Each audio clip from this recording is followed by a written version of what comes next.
I was 2 months pregnant, standing in my childhood bedroom on Christmas Eve, watching my sister kiss my husband, the man who runs half the city's underground. The man whose baby I'm carrying. The man who swore on his dead father's grave he'd never betray me. Now I'm carrying the child of a man I can't trust, trapped in a world where leaving means death and staying means raising my baby in a house built on lies. My sister wants what's mine. His enemies are circling.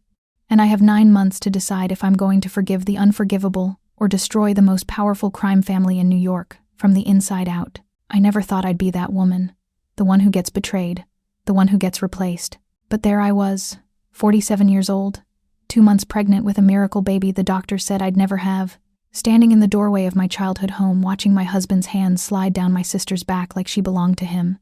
Christmas lights blinked in the window. Snow fell outside. Downstairs, my mother was setting the table for dinner, humming carols like our family wasn't burning to ash right above her head. My hand moved to my stomach, still flat, still hiding the secret we'd only shared 3 days ago. The baby we cried over, the baby he said completed everything. But Dante Roccaforte doesn't cry for just anyone. He's the head of the Roccaforte crime family. He's ended lives with less emotion than most people show brushing their teeth. For 20 years, I believed I was different. I believed I was untouchable. I believed that when he looked at me, he saw something worth protecting. My sister Verena pulled back from the kiss, her eyes finding mine across the room. She didn't look guilty.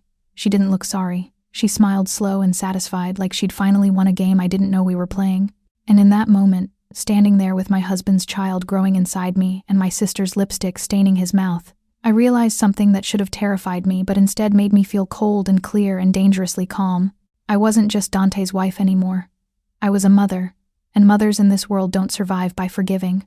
They survive by becoming more ruthless than the men who think they own them. Want more strong men and dangerous love stories? Hit that subscribe button and stay close. The drive to my parents' house should have been filled with excitement. I had the ultrasound photo in my purse 2 months along, a miracle the doctor said would never happen. At 47, after 3 miscarriages that nearly broke me, I was finally carrying a child that might actually survive. Dante's child, our last chance at the family we'd dreamed about for 20 years. Christmas lights lined every house on the street where I grew up. Snow fell soft and thick, covering everything in white, like the world was trying to hide its ugliness under something pure. I parked behind Dante's black Mercedes and noticed Verena's red coupe beside it. My sister had arrived early, probably helping Mom in the kitchen like she always did, playing the good daughter while I was busy being the wife of a man most people feared. The house smelled like cinnamon and roasted garlic. Mom's voice drifted from downstairs, humming "Oh Holy Night" off-key. I smiled, despite the nausea rolling through my stomach, morning sickness that hit at all hours, reminding me every few minutes that something precious and fragile was growing inside me. "Serena, honey, is that you?" Mom called from the kitchen. "Yeah, I'm just going to use the bathroom upstairs," I called back, already climbing the steps to my old bedroom. The pregnancy made me need to pee constantly, and I wanted to check my makeup before dinner, make sure I looked perfect when I told everyone the news. I pushed open the door to my childhood room, expecting to see the same pink wallpaper and twin bed from my teenage years. Instead, I saw my husband pressed against the wall with my sister's body against his, her hands in his hair, his hands sliding down her back like he owned her. Time stopped. My hand moved instinctively to my stomach, protective, disbelieving. Verena's lips were on his mouth, hungry and claiming, and Dante Roccaforte, the man who runs half of New York's underground, the man who'd killed people for looking at me wrong, had his eyes closed like he was savoring every second. The pregnancy photo crinkled in my purse. Our miracle, our future. Dante. My voice came out steady, cold, nothing like the screaming in my head. They broke apart. Verena turned slowly, and I expected guilt, shame, horror, something human. Instead, she smiled, satisfied, triumphant, like she'd been waiting years for me to walk through that door and see exactly this. "Serena." Dante's face went white. "This isn't... Don't." I held up one hand, the other still pressed to my stomach where our child was growing, completely unaware that his father was a liar and his aunt was a snake. "Don't you dare tell me this isn't what it looks like." Verena smoothed her dress, casual, unbothered. "We were just... Shut your mouth." The words came out low and dangerous, a tone I'd learned from watching Dante handle people who crossed him. "You don't get to speak to me right now." Dante moved toward me, hands raised like I was a bomb about to explode. Maybe I was. It was a mistake. I had too much whiskey. I wasn't thinking. "How long?" My eyes stayed on my sister, watching her face. How long have you been sleeping with my husband? Verina's smile widened just slightly, and I had my answer before she even opened her mouth. Does it matter? She asked softly. Clearly he wants something you're not giving him. The slap happened before I could stop myself. My palm connected with her face hard enough to snap her head sideways, hard enough to leave a red mark blooming across her cheek. She stumbled back, shocked, and something fierce and protective surged through my chest. I'm pregnant, I said, and watched both their faces change, Dante's filling with shock and what might have been joy under different circumstances. Verina's going carefully blank. 2 months. With his child. The baby we've wanted for 20 years. Dante reached for me. Serena, please, don't touch me. I backed toward the door, my whole body shaking. Don't ever touch me again. I left them standing there, left my mother humming downstairs, left the perfectly set Christmas table and the wrapped presents under the tree. Snow hit my windshield as I drove, tears blurring the road, one hand on the wheel and one hand pressed to my stomach, promising my unborn child that I would protect him from this, from all of it. The penthouse was dark when I arrived. I stumbled through the door, kicked off my heels, and found Carmine Taviano sitting on my couch with a glass of Dante's expensive scotch in his hand. Mrs. Roccaforte, he said quietly, we need to talk about your husband. I woke up to an empty bed and the taste of bile in my throat. Morning sickness hit before I even opened my eyes fully, sending me stumbling to the bathroom where I threw up everything I hadn't eaten. My reflection in the mirror looked haunted red eyes, pale skin, hand pressed to my stomach like I could protect my baby from the outside world by sheer will alone. Dante hadn't come home. His side of the bed was cold and untouched. My phone showed 12 missed calls from my mother, 6 from my father, and nothing from my husband. I deleted them all without listening. Whatever Mom wanted to say about why I disappeared from Christmas Eve dinner could wait. Forever. If I had my way. The penthouse felt too big, too quiet. Carmine had left around 2 in the morning after telling me things I didn't want to believe, that someone inside the family was leaking information to the FBI, that offshore accounts had been compromised, that Dante's position as boss was being questioned by men who'd served his father. He'd watched me carefully while he spoke, looking for weakness, looking for an opening. I'd given him nothing. 20 years as a mafia wife taught me how to keep my face blank even when everything inside was screaming. The door opened around noon. Dante walked in looking like he'd slept in his car-wrinkled suit, bloodshot eyes, the smell of whiskey clinging to him like cologne. He stopped when he saw me sitting on the couch, still in yesterday's dress, waiting. Serena. His voice was rough. I'm sorry. God, I'm so sorry. How long? I asked again, the same question from last night that he never answered. He ran a hand through his hair, not meeting my eyes. It didn't mean anything. How? Long. The silence stretched between us, heavy and suffocating. Finally, he spoke. 6 weeks. Maybe 7. It just happened. 7 weeks. Before we knew about the pregnancy. Before we'd cried together over the positive test. Before he'd held me and whispered that this was our miracle. Before he'd sworn nothing would ever hurt our family again. Get out of my bedroom, I said quietly. Serena, please. Let me explain. There's nothing to explain. I stood, one hand instinctively moving to my stomach. You slept with my sister. Multiple times. While I was grieving our last miscarriage. While I was trying to hold myself together for you. I know. His voice cracked. I know, and I hate myself for it. But we can fix this. We can. My phone rang. Dr. Patel's name lit up the screen. I answered without looking at Dante, needing something, anything, to focus on besides the man standing in front of me who'd promised to love me forever. Mrs. Roccaforte, I got your blood work back from yesterday's appointment. Dr. Patel's voice was gentle, careful. I need you to come in today. There are some concerns about your hormone levels and blood pressure. What kind of concerns? My hand tightened around the phone. Given your age and history of miscarriages, this pregnancy is high risk. The stress you're under isn't helping. I'm going to recommend modified bed rest and weekly monitoring. Can you come in this afternoon? I agreed and hung up, feeling Dante's eyes on me the entire time. What did she say? He asked. Is the baby okay? The baby is fine. I'm the problem. I laughed, bitter and sharp. High-risk pregnancy. Stress reduction required. Isn't that perfect? You destroy my life and now I'm supposed to stay calm for the baby. I'll do anything. Tell me the truth. All of it. When did it start? He closed his eyes. Right after your last miscarriage.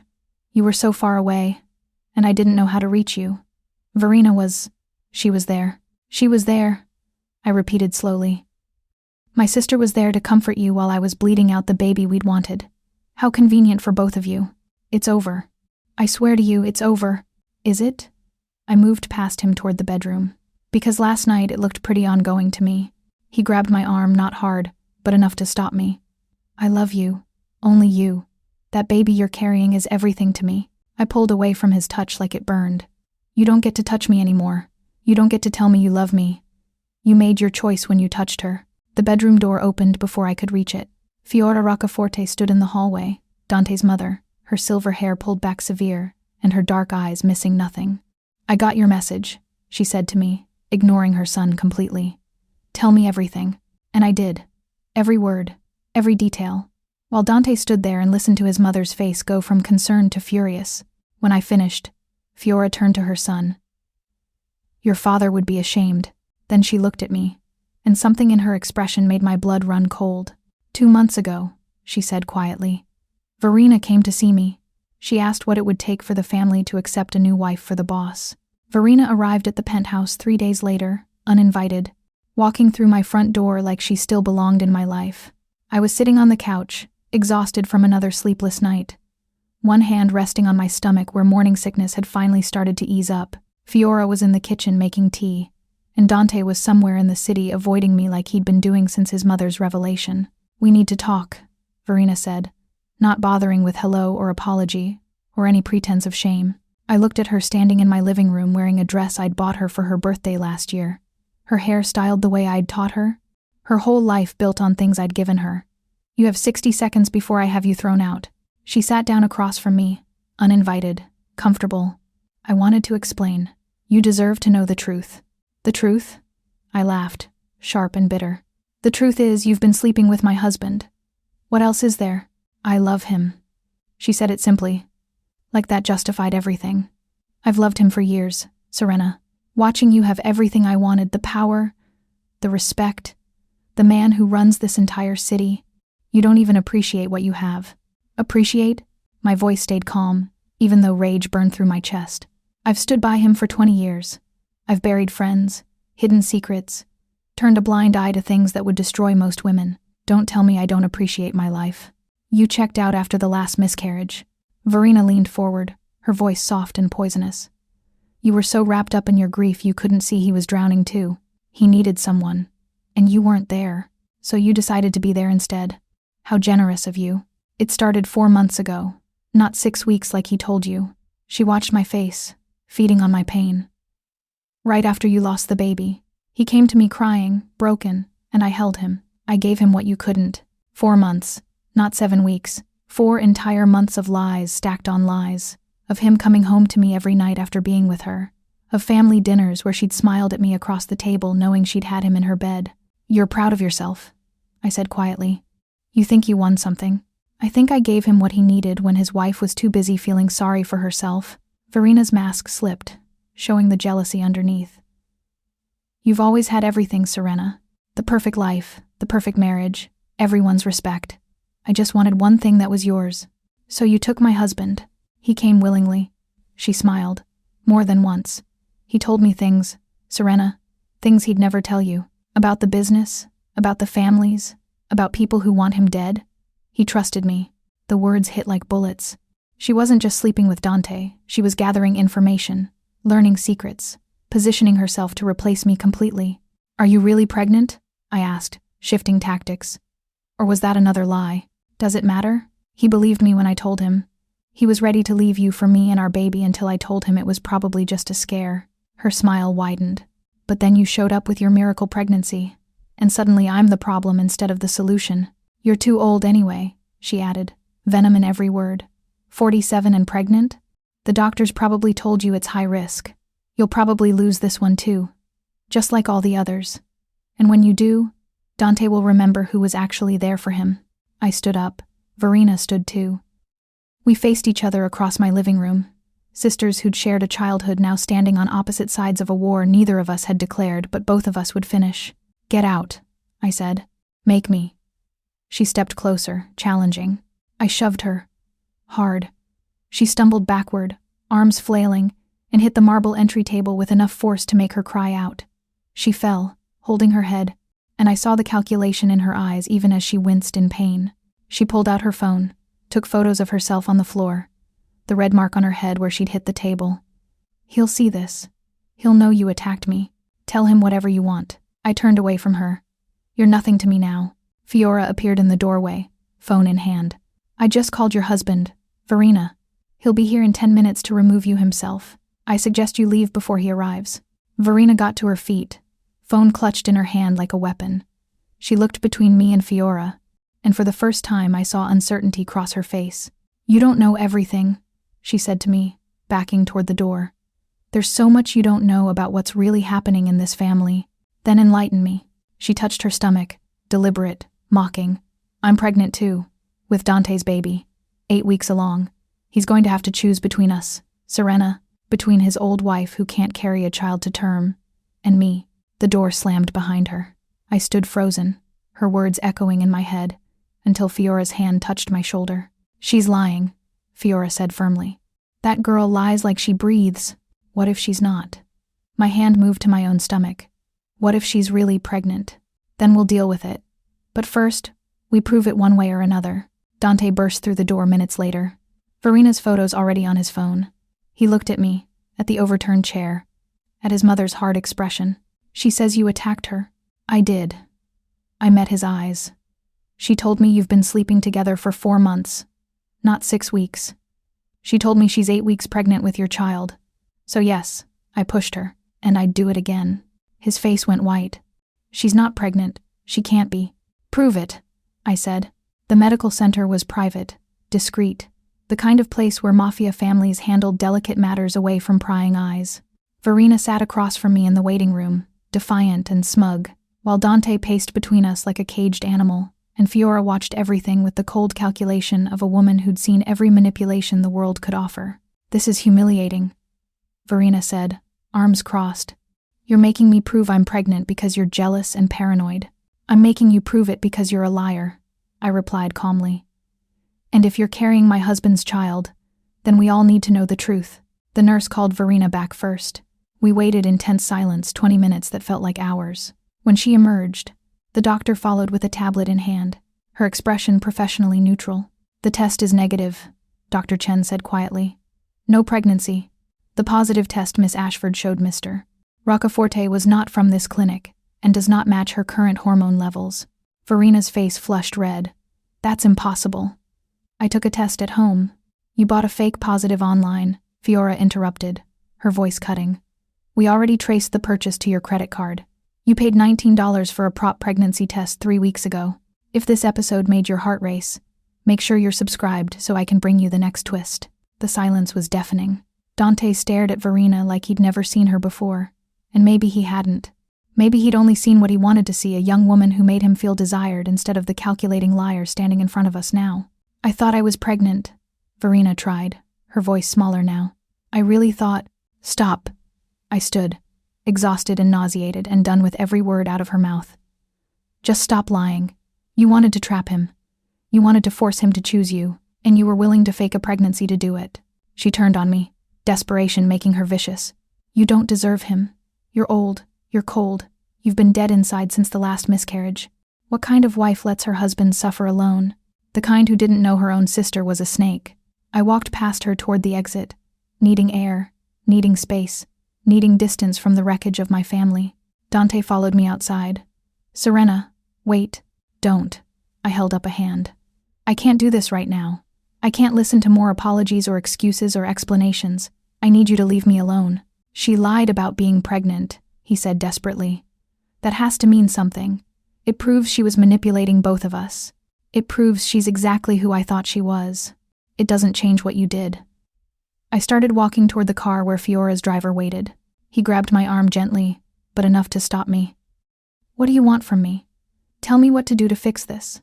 "I don't know if you can fix this," I said honestly.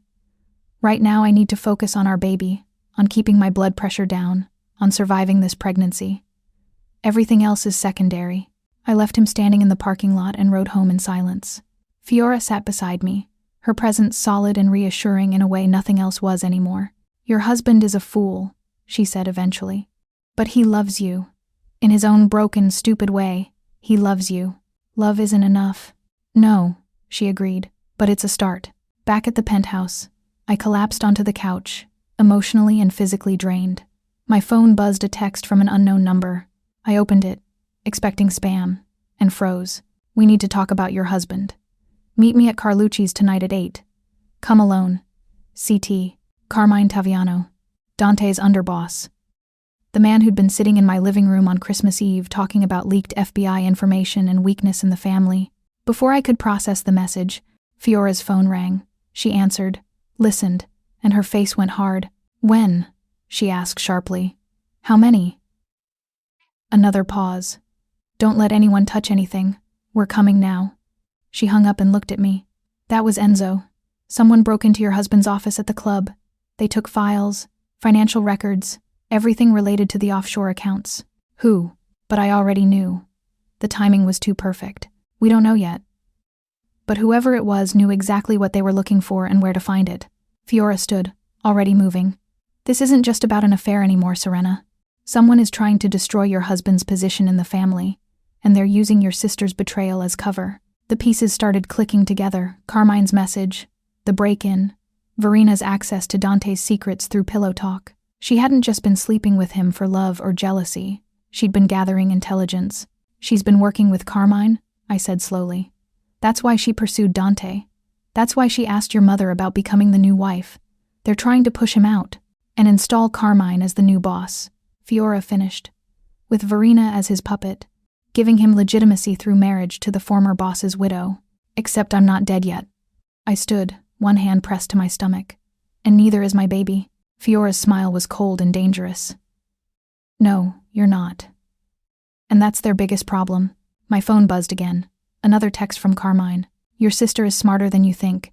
8 o'clock. Don't be late. I showed Fiora the message. She read it and nodded slowly. You're going to meet him, she said. It wasn't a question. Yes, then we do it my way. With backup, with insurance, and with a very clear message about what happens to men who threaten a Roccaforte. I'm not a Roccaforte by blood, I reminded her. She touched my stomach gently, her expression softening. That baby you're carrying makes you more Roccaforte than half the men in our family. And anyone who threatens him threatens all of us. For the first time since Christmas Eve, I felt something other than betrayal and grief. I felt the cold, clear certainty of a woman who had nothing left to lose and everything to protect. Then let's send a message, I said. Doctor. Patel's voice was gentle but firm over the phone. Your blood pressure is dangerously high, Mrs. Roccaforte. 140/95. At your age and with your history, we can't take any chances. I'm ordering immediate bed rest modified at minimum, complete if the numbers don't improve. I sat on the edge of my bed, phone pressed to my ear, watching through the window as Dante's car pulled into the garage below. He'd been at the club all morning, dealing with the break-in, questioning people who should have been loyal. For how long? Until delivery, potentially. I know that's not what you want to hear, but the stress is threatening the pregnancy. Your body is treating this as a crisis situation, and that puts the baby at risk. After I hung up, I lay back against the pillows, one hand on my stomach where our son was growing, completely unaware that the world outside was trying to destroy us both. The meeting with Carmine was in 6 hours. Bed rest meant I was supposed to be resting, avoiding stress, staying calm. Instead, I was about to walk into a confrontation with a man who wanted me dead. Fiora knocked and entered without waiting for permission. She carried a tray with tea and toast, setting it on the nightstand like I was sick instead of pregnant and betrayed and planning something dangerous. Dante's on his way up, she said. He looks terrible. Good. Serena. She sat on the edge of the bed, her expression serious. I know you're angry. You have every right to be. But that man downstairs loves you, and he's terrified he's going to lose you and his son because of his own stupidity. He should be terrified. He is. Trust me. She poured tea, pressed the cup into my hands. But right now, we have bigger problems than his affair.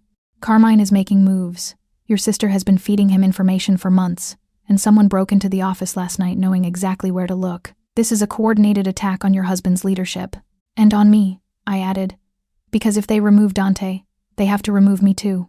I know too much. Exactly. Which is why we need to be smart about tonight. Fiora pulled out her phone, showing me a message. I've arranged for 3 of our most loyal soldiers to be at Carlucci's before you arrive. They'll be positioned at different tables, armed, watching everything. If Carmine makes a move, they'll end him. The door opened. Dante stood in the doorway, looking like he hadn't slept in days. His suit was wrinkled, his jaw dark with stubble, his eyes red and exhausted. When he saw me lying in bed, his face crumpled. "What's wrong? Is it the baby?" "The baby's fine. I'm the problem." I set down the tea. "High blood pressure. Bed rest ordered. Stress is threatening the pregnancy." He moved to the bed like he wanted to touch me, comfort me, then stopped himself, remembering he'd lost that right. "I'll handle everything. You don't need to worry about anything except staying healthy. I have a meeting tonight." "What?" "No, absolutely not. You heard the doctor. With your underboss," I continued calmly. "Carmine wants to talk. About you, about the family, about things he seems to think I should know." Dante's expression went from concerned to furious in seconds. "When did he contact you?" "Yesterday. He's been very friendly since Christmas Eve, actually. Sitting in our living room, drinking your scotch, telling me about problems in the family." I watched his face carefully. "He also suggested I might want to consider divorcing you quietly and letting him take over as boss. For my own protection, of course. That son of a—" Dante turned away, hand running through his hair in frustration. "He approached you directly? He's been planning this for how long? Longer than your affair with my sister, apparently." The words came out sharp and cold. "Which raises an interesting question. How much did you tell Verena? How many family secrets did you share with her in bed?" The color drained from his face. "Nothing, I swear. I never talked business with her. She knew about the offshore accounts," Fiora said quietly. "She knew where the files were kept in your office. She knew enough to help someone execute a very precise robbery last night. So either you told her things, or she was better at extracting information than you realized." Dante sat down heavily on the chair across from the bed, his head in his hands. "I might have mentioned some things. Nothing specific. Just general complaints about pressure from the other families, about Carmine questioning my decisions, about money being tight because of FBI attention. General complaints," I repeated slowly. "You gave her a roadmap to your vulnerabilities, and she handed it straight to Carmine. Do you understand what you've done? You didn't just betray me. You endangered the entire family." "I know." His voice broke. "God, Serena. I know. I was weak and stupid, and I gave her ammunition to destroy us. But I swear to you, I'll fix this. I'll handle Carmine. I'll protect you and our son." "I'm going to the meeting," I said flatly. "No, absolutely not. You're on bed rest. You're pregnant. And Carmine is dangerous." "Which is exactly why I'm going." I sat up, ignoring the wave of dizziness. "He thinks I'm weak right now. He thinks the affair broke me, that the pregnancy makes me vulnerable, that I'm just a wife who'll run away or fall apart. I'm going to show him exactly how wrong he is." "Serena, this is my life too," I interrupted. "My baby, my position in this family. I'm not going to hide in bed while men decide my fate." Fiora nodded approvingly. "She's right. If we send you instead, it looks like weakness. If Serena goes, it shows strength. It shows the family that she's still standing despite everything." Dante looked between us, desperate and helpless. "Then I'm coming with you." "No," both Fiora and I said simultaneously. "He asked for me alone," I explained. "If you show up, it proves you don't trust me to handle this. It makes me look like I need protection. That's exactly the image we can't afford right now. I don't care about image. I care about you and our baby being safe." "Then trust me," I said. "Trust that I can handle one conversation with your underboss without falling apart. Trust that I'm stronger than you seem to think I am." The words hung between us, heavy with meaning. He'd trusted Verena with secrets. He'd trusted her enough to touch her, to be with her, to believe her lies. Now I was asking him to trust me, his wife, the mother of his child, the woman he'd sworn to protect. "I do trust you," he said finally. "I just don't trust him." "Good. Neither do I." I reached for my phone, which is why I'm going in prepared.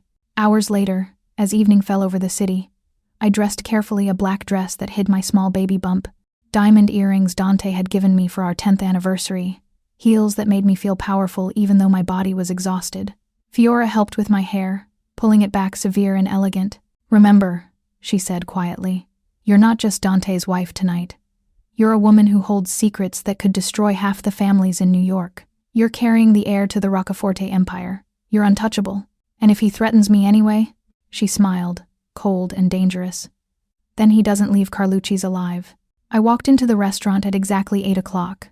Carmine sat at a corner table. Expensive suit, confident smile, like he owned the place and everything in it. His eyes tracked me as I crossed the room, and I saw the exact moment he registered my appearance, not broken, not weak, but composed and deliberate. "Mrs. Roccaforte," he stood, "ever the gentleman. Thank you for coming. You made it sound urgent." I sat across from him, folding my hands on the table. "So talk." He poured wine into 2 glasses, sliding one toward me. I didn't touch it. "Not drinking? Oh, that's right." His eyes dropped to my stomach. "Congratulations on the pregnancy. Your husband must be thrilled." "Get to the point, Carmine. The point is, your husband is losing control. Men are questioning his leadership. The FBI is circling. Money is disappearing. And meanwhile, he's too busy sleeping with your sister to notice his empire is crumbling." He leaned forward. "But you've noticed. I can see it in your eyes. What do you want?" "I want to offer you a way out." "Divorce Dante quietly. Keep your money, your properties, everything you've earned as his wife. Just walk away and let me clean up the mess he's made." "And if I say no?" His smile widened. "Then I'd hate for something to happen to you or that baby you're carrying. Accidents happen all the time, especially to pregnant women under stress." The threat hung in the air between us like poison.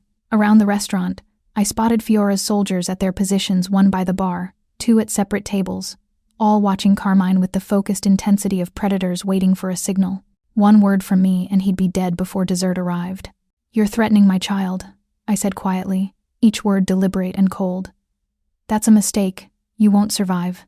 "It's not a threat, Mrs. Roccaforte. It's a reality." Carmine sipped his wine, casual despite the danger he'd just invited. "Your pregnancy makes you vulnerable." "High risk," I heard. "Age-related complications. Stress could trigger a miscarriage at any moment. It would be tragic, but these things happen." "How do you know about my medical condition?" His smile was answer enough. Someone in Dr. Patel's office was feeding him information. Someone had access to my private medical records and was selling them to my husband's enemies. The betrayal kept spreading like infection, touching everything I'd thought was safe. "You've thought this through," I said. "You've been planning this for months, haven't you? Working with my sister, gathering information, waiting for the perfect moment to strike." "Your sister was very helpful," he admitted. "Pillow talk is remarkably effective. Dante told her things he should have kept secret, his fears, his weaknesses, his concerns about loyalty in the family. She was smart enough to remember everything and share it with people who could use it. People like you. I'm just trying to save this family from a boss who's too distracted by personal drama to lead effectively."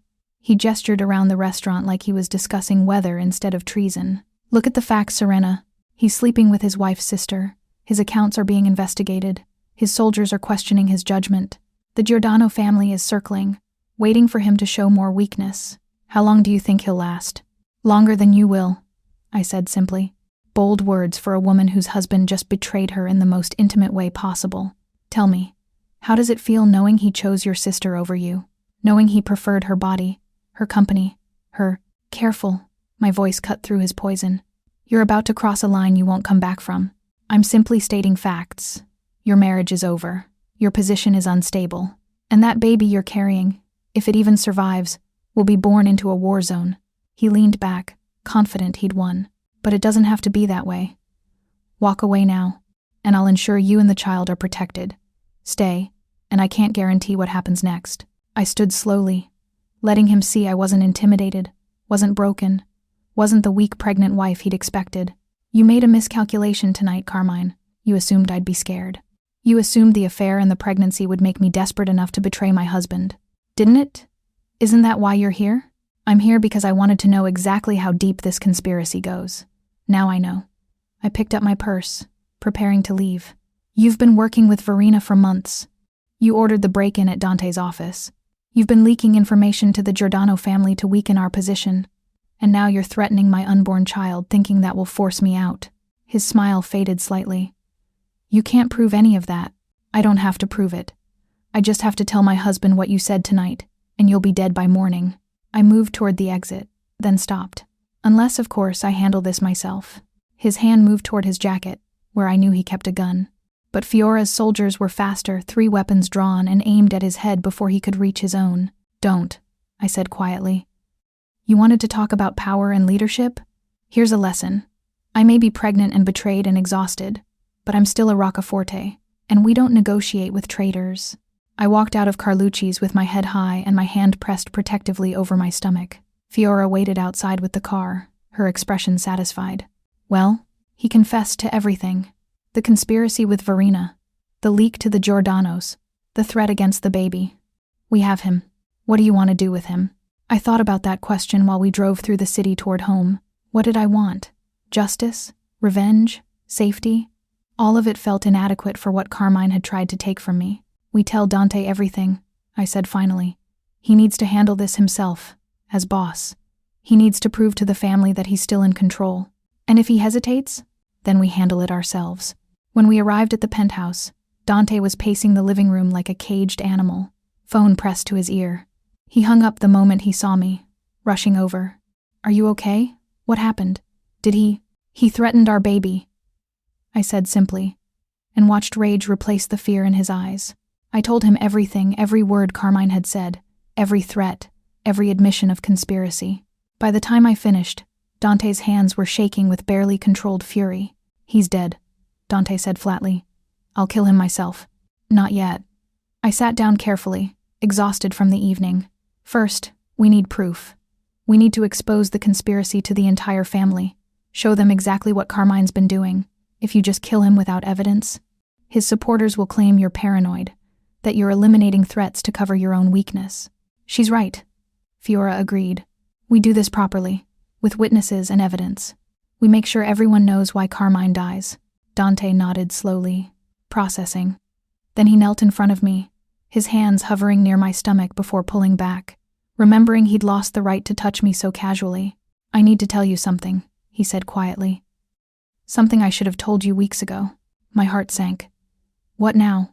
After the last miscarriage, I went to a dark place. I blamed myself. I blamed you. I blamed God. I was drowning, and I didn't know how to ask for help. Verena showed up one night when you were sleeping, and she... He stopped, struggling with the words. She offered comfort, and I took it. I was weak and selfish, and I destroyed the best thing in my life because I couldn't handle pain. This isn't new information, Dante, but this is I ended it 3 times.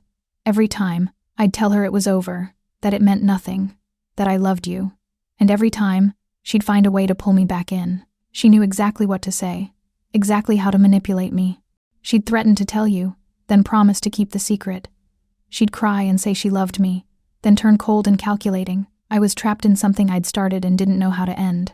So you're saying she manipulated you? I couldn't keep the disbelief from my voice. I'm saying I made the choice to betray you, but she made it very difficult to stop. And now I know why she was working with Carmine the whole time. The affair was never about love or attraction. It was intelligence gathering. He finally looked up, meeting my eyes. She used me to get to you, and I let her because I was too stupid and broken to see what was happening. The worst part was I believed him.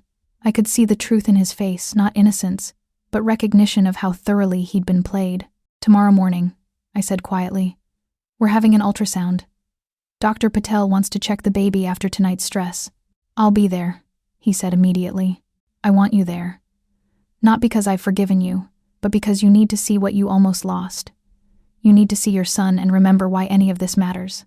Our son, he repeated, the words breaking something in him. We're having a son? I hadn't meant to tell him like that, in anger and exhaustion. But the secret was out now, hanging in the air between us like a fragile promise of something that might survive this nightmare. We're having a son, I confirmed.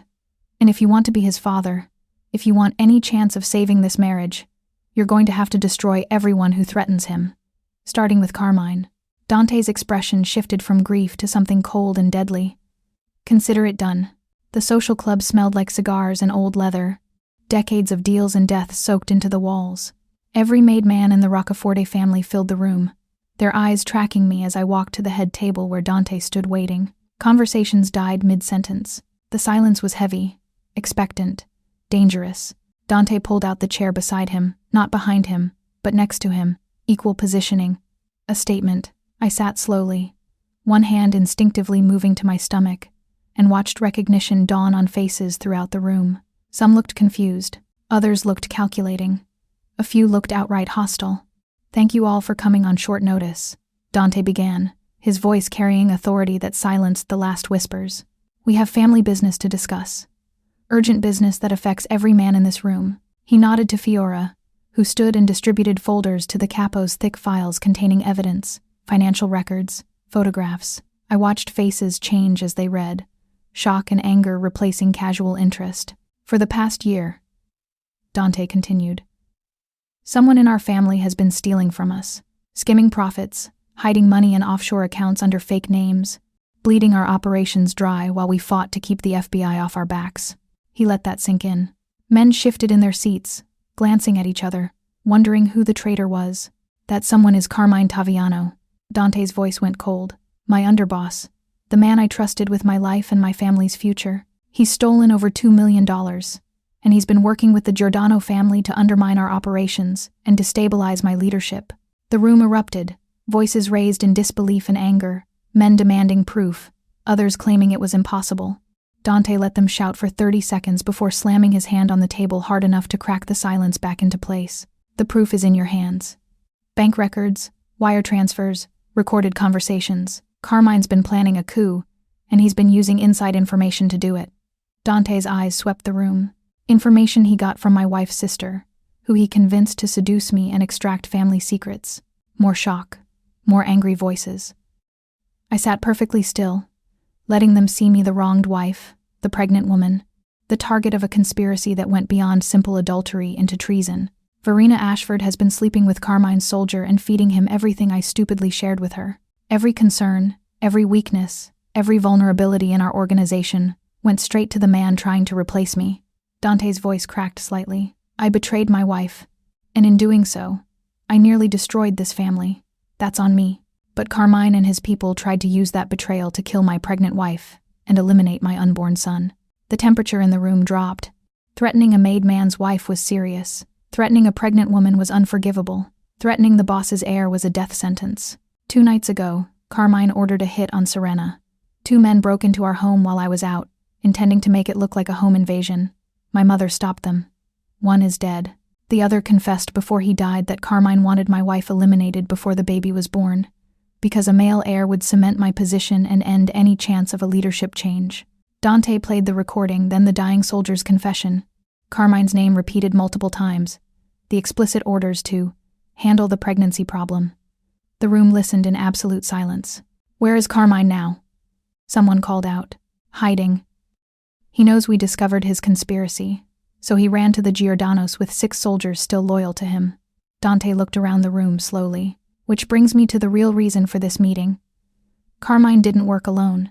He had help from inside this family, men who questioned my leadership, who thought I was weak, who wanted change badly enough to commit treason." He pulled out another list, and I watched several men go pale. "These are the names of everyone involved in the conspiracy. Some knew about the hit on my wife. Some just helped with the embezzlement. Some were promised positions of power once Carmine took over." Dante's voice went deadly quiet. "I'm giving each of you one chance. Stand up now, admit your involvement, and I'll consider mercy. Stay silent, and when I find out the truth, and I will find out, you'll die screaming." Nobody moved. 30 seconds passed. A minute. The tension was suffocating. Then one man stood, Angelo Messina, a soldier in his 30s, his face pale and terrified. "I helped move money. I didn't know it was stealing from the family. I thought it was legitimate offshore protection." "Who told you that?" Dante asked. "Carmine. He said you approved it." Dante nodded slowly. "Anyone else?" 2 more men stood, both with similar stories they'd helped without knowing they were betraying the family, trusting Carmine's word that everything was legitimate. Dante questioned each one carefully, and I could see him sorting truth from lies, deciding who might be salvageable and who was too deep in the conspiracy. Then Fiora stood, holding a phone. "We just received word. Carmine is at the Giordano estate. He's asking for sanctuary in exchange for information about our operations." The room exploded again. Sanctuary with a rival family was the ultimate betrayal. It meant Carmine was willing to give enemies everything they needed to destroy us. "Then we go get him," Dante said simply. "Tonight. We end this before he can do more damage." "That's a war," one of the capos said. "You attack the Giordano estate. They'll retaliate. We're not ready for that kind of fight." "Then we don't attack. We negotiate." Dante looked at me, and I understood what he was asking before he said it. "The Giordanos respect strength and tradition. They won't harbor a traitor if we can prove Carmine broke sacred rules. Threatening a pregnant woman, conspiring to kill an unborn heir, those aren't just crimes against our family. They're crimes against the old ways all families respect. You want to go to them? Explain the situation? Fiora looked skeptical. They could kill you the moment you walk in. Not if I bring proof. Not if I bring witnesses. Dante stood. And not if I bring my wife to show them exactly who Carmine tried to murder. Every eye turned to me. I stood slowly, one hand pressed to my stomach where our son was growing, unaware that his father was about to walk into enemy territory and gamble both our lives on honor among criminals. I'll go, I said clearly. I'll show them what Carmine is, and I'll watch while you make him pay for threatening our child. The vote was unanimous. We'd go to the Giordanos tonight, present our case, and demand they hand over Carmine for justice. If they refused, then war was coming whether we were ready or not. As the meeting broke up, Dante pulled me aside. You don't have to do this. I can handle the Giordanos alone. No, you can't. They need to see me. They need to see I'm real. I'm pregnant. I'm the woman Carmine tried to kill. I met his eyes, and I need to be there when you end him. I need to know our son will be safe. He touched my face gently, the first real tenderness between us since Christmas Eve. I'm going to fix this. I'm going to fix everything. Just keep us alive, I said. Everything else we can figure out later. 2 hours later, we pulled up to the Giordano estate, a mansion in Westchester, surrounded by armed guards and walls topped with cameras. Dante and I sat in the back of the car with Fiora and 2 soldiers, all of us dressed formally like we were attending a funeral instead of potentially starting a war. Marco Giordano himself came out to meet us. A man in his 60s with gray hair and cold eyes that had seen everything the mafia world could offer. He looked at me pregnant, exhausted, but standing straight, and something in his expression softened slightly. Dante Roccaforte, you have balls coming here. I have a problem that affects both our families, Dante said. May we speak inside? Marco studied us for a long moment, then nodded. You have 30 minutes, then you leave, with or without what you came for. The Giordano mansion was everything the Roccaforte penthouse. Wasn't old-world elegance, heavy furniture, oil paintings of stern ancestors watching from gilded frames. Marco led us to a library where a fire crackled despite the mild evening, and I realized this was a power play. He controlled the environment, the temperature, the comfort level. We were in his world now. Sit, Marco said, gesturing to chairs across from his desk. Explain why I shouldn't kill you for bringing violence to my doorstep. Because the man you're sheltering is a traitor who broke sacred laws, Dante said, remaining standing. And because I'm here to offer you proof before asking for justice. Carmine Taviano came to me with interesting stories about your leadership, money problems, FBI attention. An affair with your wife's sister that's destroyed your marriage. Marco's eyes flicked to me. He said your family is falling apart, and he's trying to save it before you drag everyone down. He lied. I spoke before Dante could, my voice steady despite my racing heart. May I show you something? Marco nodded. I stood and pulled the ultrasound photo from my purse, walking to his desk and placing it in front of him. His eyes dropped to the image, a tiny baby, clearly visible, unmistakably real. I'm 17 weeks pregnant with Dante's son, our first child after 3 miscarriages and 20 years of marriage. I let him see the emotion in my face, the exhaustion and fear, and fierce protectiveness. 2 nights ago, Carmine Taviano ordered men to break into our home and kill me. He wanted me dead before this baby was born, because a male heir would cement Dante's position and end Carmine's chance of taking over the family. Marco's expression didn't change, but I saw something shift in his eyes. He had children, grandchildren. He understood what I was telling him. You have proof of this? He asked. Dante placed a phone on the desk and played the recording, the dying soldier's confession, Carmine's name, the explicit orders about the pregnancy problem. Then he added bank records showing Carmine's embezzlement, transcripts of conversations with Giordano soldiers, and finally, a recording from my dinner with Carmine where he'd threatened my baby directly. Marco listened to everything in silence. When the last recording ended, he sat back in his chair and studied both of us carefully. Your underboss is ambitious. Stupid, but ambitious. He looked at me again. He really threatened your unborn child? He said accidents happen to pregnant women under stress. He said if I didn't divorce Dante and disappear quietly, he couldn't guarantee what would happen to me or my baby. I kept my voice calm, factual. I'm here because Dante's right. This isn't just about our family's internal problems. Carmine broke rules all our families respect. Pregnant women are off limits. Children are off limits. He crossed lines that can't be uncrossed. And you want me to hand him over so you can kill him.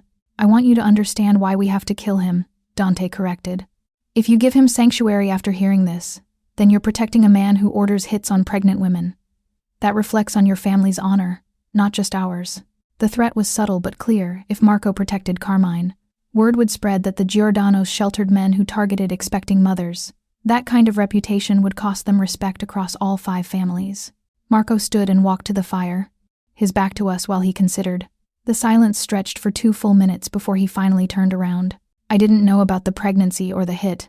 Carmine told me you were having marital problems and he was trying to prevent a power vacuum that would hurt everyone. He looked disgusted. He used me to hide his treason. That I don't forgive. Then we have an understanding, Dante said carefully. We have terms. Marco returned to his desk. I give you Carmine, and you owe me a favor. Nothing specific now, but someday I'll call it in, and you'll answer. That's the price for using my property as your hunting ground. Dante glanced at me. I nodded slightly. A favor from the Giordanos was dangerous, but worth it to eliminate Carmine and secure our son's future. Agreed, Dante said. Marco pressed a button on his desk. 2 guards entered, followed by Carmine himself, still in an expensive suit, still confident, still smiling like he'd won something. The smile died when he saw Dante and me sitting there, very much alive, very much united. You told me they were finished, Carmine said to Marco, his voice rising. You said, I said a lot of things before I knew you ordered a hit on a pregnant woman. Marco's voice was ice. That's not business I want any part of. Carmine's face went white. She's lying. I never. We have recordings, I said quietly. Your voice, your orders, your threats. All of it documented. He lunged toward me then, desperation making him stupid. Dante moved faster, intercepting him and slamming him against the bookshelf hard enough to knock books to the floor. Carmine struggled, but Dante's forearm pressed against his throat, cutting off air and fight simultaneously. You threatened my wife? Dante said, each word deliberate. You threatened my unborn son. You stole from my family and conspired with our enemies. Give me one reason I shouldn't end you right here. I made you weak. Carmine choked out. The affair. The scandal, it destroyed your reputation. I was trying to save the family from a boss who's too distracted by personal drama to lead. By killing his pregnant wife? Marco's voice was sharp with disgust. That's not saving a family. That's treason and cowardice. Dante looked at me over Carmine's shoulder. He's yours if you want him. You're the one he threatened. You decide how this ends. The room went silent. Even Carmine stopped struggling, his eyes finding mine, and I saw real fear there for the first time. He'd underestimated me, seen me as just a wife, just a woman, just an obstacle to eliminate. He'd never considered I might be the one to destroy him. I stood and walked to where Dante held Carmine pinned. I looked him in the eyes, letting him see everything, the rage, the grief, the fierce protectiveness of a mother who would burn the world to protect her child. You're right about one thing, I said quietly. The affair did change me. It killed the woman who believed in unconditional love and forgiveness. In her place, you created something much more dangerous, a mother who will eliminate anyone who threatens her son. I stepped back. Take him downstairs. Do it properly, with witnesses. Let the family see what happens to traitors. Carmine started screaming then, begging, promising information about other conspiracies, other families, anything to buy time. But Dante's soldiers were already moving, dragging him toward the basement where Marco's family had historically handled their own justice. Marco touched my arm gently as we prepared to follow. Your child is lucky to have a mother like you. My child will never know how close he came to not existing, I said. That's the only luck that matters.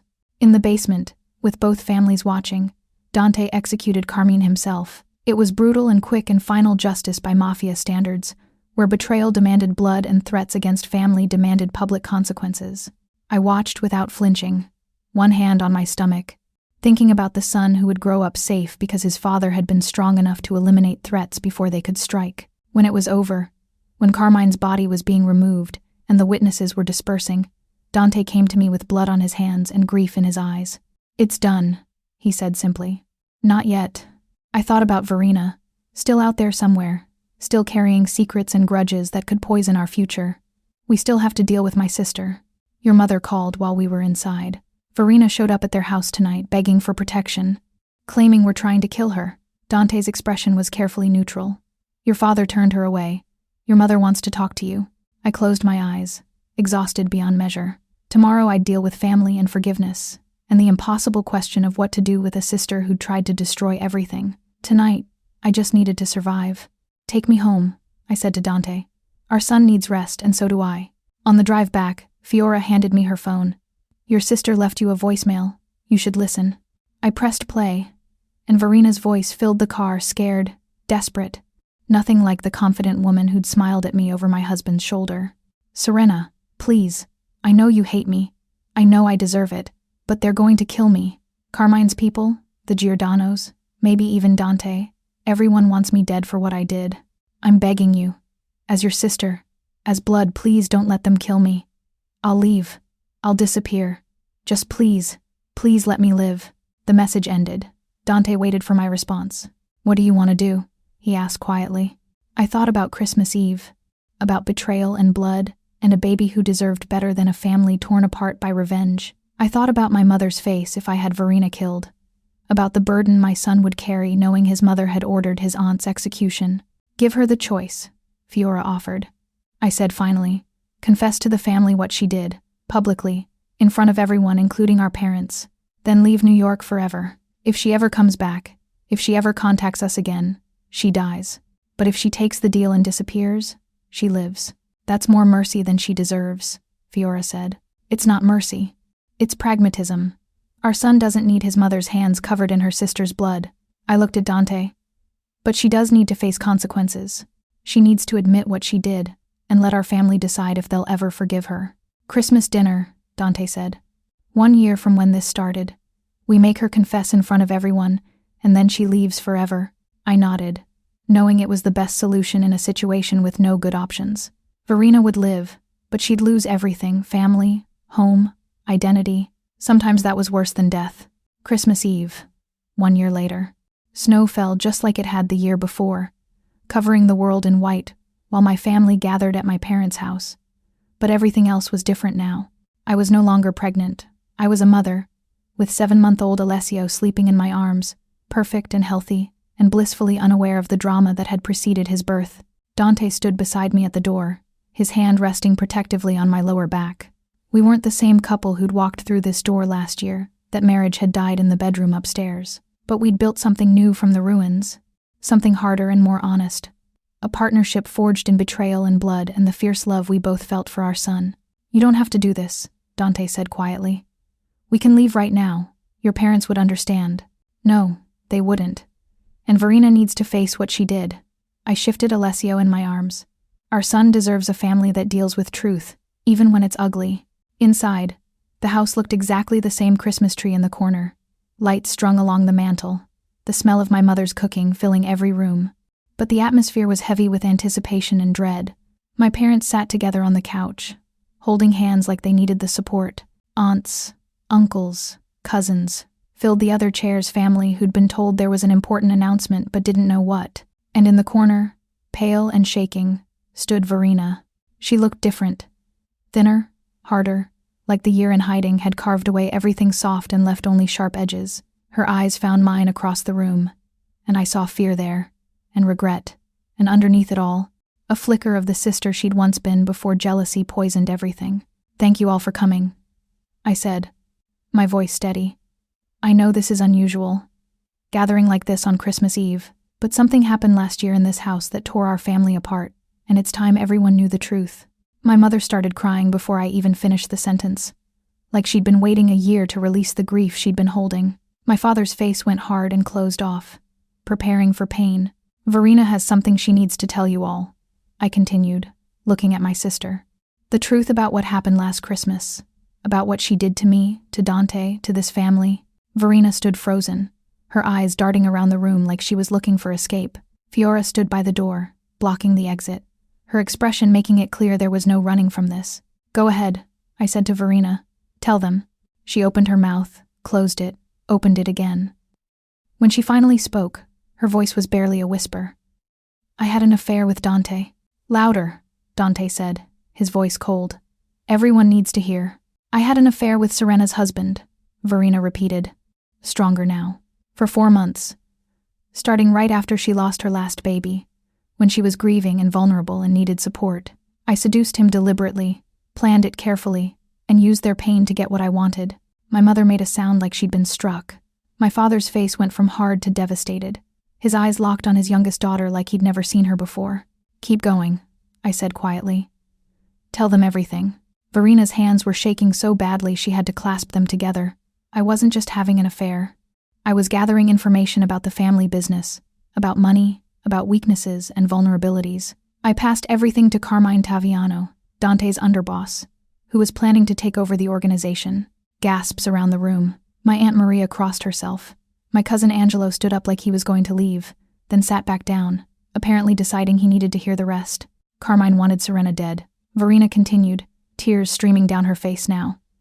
Because she was pregnant with Dante's son, and an heir would cement Dante's position. I knew about the plan. I didn't stop it. I told myself it was just business, just necessary. My mother was sobbing openly now. My father sat like stone, his jaw clenched so tight I could see the muscle jumping. 2 men broke into Serena's home while she was 2 months pregnant and tried to kill her, Verina said, each word seemingly torn from her throat. Dante's mother stopped them. 1 died. The other confessed that Carmine ordered the hit, but I knew about it. I could have warned her. I could have stopped it. Instead, I did nothing and hoped it would work. The room was absolutely silent except for my mother's crying and Alessio's soft breathing against my chest. I conspired with criminals to murder my pregnant sister. Verina finished, her voice breaking. I betrayed my family, endangered an innocent child, and destroyed everything for jealousy and ambition. That's what I did. That's who I am. My father stood slowly, his face a mask of grief and rage. He walked to Verina, and for a moment I thought he might hit her. Instead, he spoke in a voice I'd never heard from him before, cold and final and absolutely devastating. "You are not my daughter anymore. You are not welcome in this house. You are not part of this family. From this moment forward, you are dead to me." "Daddy, please." Verina reached for him. He stepped back like her touch would burn. "Get out of my house. Get out of my city. Get out of my life. If I ever see you again, I'll forget you were born from my blood." Verina looked at our mother, desperate for any softness, but Mom just shook her head, unable to even speak through her tears. She couldn't defend what Verina had done: conspiracy to murder, betrayal of family, endangering an unborn child. There were no words that could make that forgivable. "Serena," Verina turned to me finally. "I'm sorry. I know that doesn't fix anything, but I'm so sorry. I was wrong about everything. You deserved better. Your baby deserved better. I don't expect forgiveness, but please know that I'm sorry." I looked at her, my sister, my betrayer, the woman who'd almost killed my son before he was born. I felt a lot of things in that moment, but surprisingly, hate wasn't one of them. Mostly I just felt tired and sad and grateful that we'd all survived. "You have until tomorrow to leave New York," I said quietly. "Fiora will give you money and documentation for a new life somewhere far from here. If you ever come back, if you ever try to contact this family again, the deal is void and you'll face consequences. Do you understand?" She nodded, mascara streaming down her face, looking nothing like the confident woman who'd smiled at me over my husband's shoulder a year ago. "Then go. And don't ever let me see you again." Fiora escorted Verina out. The door closed behind them, and the room stayed silent for a long moment before my mother stood and came to me, her arms reaching for Alessio. "May I hold him?" she asked, her voice thick with tears. I transferred my sleeping son into her arms. She held him close, pressing her face against his dark hair, and cried for everything we'd lost and everything we'd saved. "I'm so sorry," she whispered. "I didn't know. If I'd known what she was doing." "It's not your fault, Mama." Verina made her choices. "We all just have to live with the consequences." The rest of Christmas Eve passed in a strange, subdued way. We ate dinner because the food was there and we were family, even broken family. We opened presents because tradition demanded it and normalcy felt important. And we passed Alessio around so everyone could hold him and see what we'd almost lost, what made everything worth fighting for. Later, when Alessio was sleeping in his portable crib and the house had finally quieted, I found Dante standing alone by the Christmas tree, staring at the lights like they held answers. "Do you think she'll actually stay away?" he asked without turning around. "I don't know. I hope so, for her sake more than ours." I moved beside him. "What you did tonight, forcing her to confess publicly instead of just killing her, that took strength. That was your call, not mine. I would have handled it differently. I know. But our son will grow up knowing his mother chose mercy over revenge, even when revenge was justified. That matters." He turned to look at me finally. Do you ever regret it? Staying with me after everything? I thought about that question honestly. Did I regret it? The woman I'd been a year ago would have said yes, would have demanded divorce and distance, and a clean break from the betrayal. But the woman I'd become, the mother, the survivor, the partner, had different answers. I regret what happened. I regret the affair and the lies and the pain we both went through. But I don't regret staying, because leaving would have meant raising Alessio alone, always wondering if we could have rebuilt something stronger from the broken pieces. Are we stronger? He asked quietly. We're different. We're honest in ways we weren't before. We don't take each other for granted. I looked at our son sleeping peacefully nearby. And we have him. Whatever else we are or aren't, we're his parents. That's permanent. Dante reached for my hand, a question, not a demand. I let him take it, our fingers intertwining in a way that felt both familiar and new. I love you, he said. I know I destroyed your ability to trust that, but it's still true. I love you more than I knew how to show until I almost lost you. I know. And I did know, could feel it in every protective gesture, every careful word, every moment he chose our family over his pride. I'm not sure I love you the same way I did before. That innocent, unconditional love died on Christmas Eve last year, but what I feel now is deeper and harder and more real. It's not romance, it's partnership. It's choosing each other every day, even when it's difficult. Is that enough? He asked. I looked at Alessio, at the family gathered in the other room, at the life we'd built from betrayal and blood and fierce determination. It's enough, I said. It has to be. 3 months later, I walked into a family meeting with Alessio on my hip and Fiora at my side. The men in the room stood when I entered, not just out of respect for Dante's wife, but out of recognition that I'd earned my place through survival and strength. Dante introduced me, not as his wife, but as his equal partner in leading the family, and nobody questioned it. Because in a world built on betrayal, the only woman you can't afford to cross is the one who forgave you once, and will never do it again. Thank you for spending time with me today. If this story brought you joy or escape, please subscribe so I can bring you more.